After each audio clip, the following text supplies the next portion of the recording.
Bienvenue à tous et à tous sur Grand Lille TV. On va parler santé à présent avec une enquête régionale. Un patient sur deux ayant déjà fait un infarctus du myocarde n'a pas conscience de son risque de récidive. Ce sont les résultats d'une enquête menée notamment dans la région par le laboratoire AstraZeneca. Et pour parler justement de l'infarctus du myocarde, le docteur Arnaud Sudre nous a rejoint sur ce plateau. Soyez le bienvenu. Bonjour. Arnaud Sudre, vous êtes chef d'unité cardiologique interventionnelle au CHRU de Lille et l'infarctus du myocarde, vous connaissez, c'est un petit peu votre spécialité. Vous pouvez nous en parler un petit peu plus. Je parlais de cette étude régionale à l'instant. C'est assez alarmant, justement, ce risque de récidive dont ne sont pas conscients les patients qui ont déjà été atteints une fois. Alors oui, effectivement, on le sait, hein, que les patients qui ont fait un infarctus du myocarde peuvent récidiver, ça c'est quelque chose de connu. Maintenant, on est un petit peu au-dessus de la moyenne nationale dans notre région. Alors il y a plusieurs facteurs qui expliquent ça, hein, bien évidemment.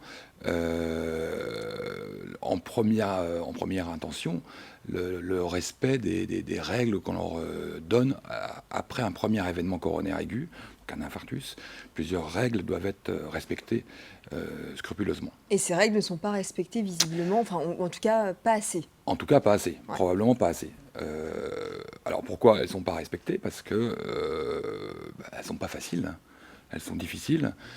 Pourquoi? Parce que c'est difficile d'abord de prendre un traitement tous les jours, hein, de prendre plusieurs médicaments tous les jours, hein, matin, midi et soir, à vie. Hein. Quand on fait un infarctus du myocarde, on a besoin d'un traitement à vie. Et on doit également respecter des règles hygiéno-diététiques. En évitant de fumer et de boire trop d'alcool, hein. En général, c'est ce qu'on nous demande de faire, c'est ça, hein. Entre autres, mais pas que. L'alimentation joue un rôle également important, notamment tout ce qui est les aliments gras, les graisses saturées, hein, que l'on trouve beaucoup dans nos supermarchés, notamment dans les plats tout faits. Oui.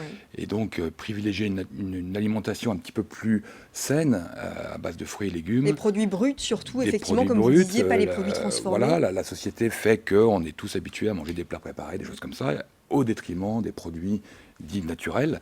Et donc, ça, c'est également important, à la fois dans l'alimentation et également d'avoir une activité physique, hein. Notre société est un petit peu sédentarisée. Et donc, on fait tous partie de cela, mais du coup, notre activité physique est un petit peu réduite et souvent trop réduite. On va rappeler en quelques mots ce qu'est un infarctus du myocarde. Alors, un infarctus du myocarde, c'est relativement simple. C'est une artère dans le cœur qui s'appelle une artère coronaire qui se bouche. C'est, pour comparer, c'est comme dans un moteur de voiture. Vous avez besoin d'essence pour alimenter le moteur. L'artère coronaire, c'est la même chose. Elle apporte de l'énergie au cœur pour qu'il puisse se contracter. Si cette alimentation est coupée, c'est donc la mort de la cellule myocardique qui se contracte. Et donc, du coup, le moteur marche moins bien, voire s'arrête. D'accord. Et quels sont les signes avant-coureurs? Une douleur dans la poitrine? Alors, le grand classique, c'est la douleur dans la poitrine, hein, qui peut irradier à la mâchoire ou dans le bras gauche. Ça, c'est le grand classique, mais pas que. Beaucoup de patients aussi, notamment la femme, ont des signes un petit peu plus différents, un petit peu plus masqués, un petit peu plus trompeurs. Et donc, il faut toujours rester vigilant quant au diagnostic d'infarctus du myocarde. Et vous disiez tout à l'heure, donc il y a un traitement à vie, donc ça peut Oui. être assez lourd. Des fois également le stent, c'est ça Alors, qu'on pose sur alors, l'artère qui a posé un on problème? pose le plus souvent un stent Mhm. en urgence, hein. C'est notre rôle d'aller 24 heures sur 24 toute l'année, jour et nuit, aller déboucher cette artère pour en fait redonner de l'énergie au cœur pour éviter qu'une partie du cœur soit morte et donc pour que le moteur marche normalement.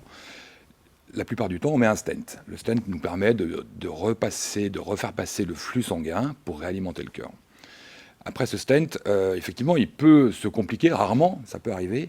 Et ça, il y a des raisons techniques et puis il y a des raisons aussi de médicaments. On doit prendre des médicaments en plus pour éviter que dans les premiers mois, ce stent se bouche. Et donc, c'est là qu'on demande aux patients d'être très vigilants, très observants au niveau de leur traitement.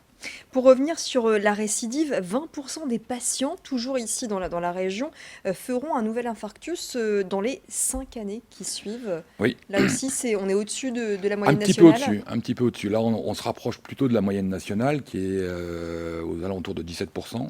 C'est-à-dire que oui, un patient sur 5 qui a fait un infarctus refera un événement coronaire aigu dans les 5 ans. Là aussi, pourquoi? Parce qu'à 5 ans, bah, la pression se relâche un petit peu au fil des ans. Au début, quand on fait un infarctus, les gens sont motivés parce qu'il y a eu l'émotion, le choc. Donc les gens gardent une espèce de motivation intacte quant au respect des règles. Et puis au fil du temps, bah, ça s'effiloche un peu, et puis on relâche un peu, on remange un peu plus gras, on prend un peu moins bien ses médicaments. Et donc ça, c'est une partie des explications. L'autre partie, c'est la maladie coronaire peut évoluer pour son propre compte, notamment chez des patients qui ont des prédispositions génétiques. Et donc le tout cumulé fait qu'un patient sur 5 refait un événement coronaire aigu à 5 ans. Donc on a bien retenu, hein, une bonne hygiène alimentaire, ça c'est très très important. Faire du sport, quoi, c'est deux fois par semaine, c'est suffisant? Oui, on dit à peu près 40 minutes 2 fois par semaine, ou 30 minutes 3 fois par semaine.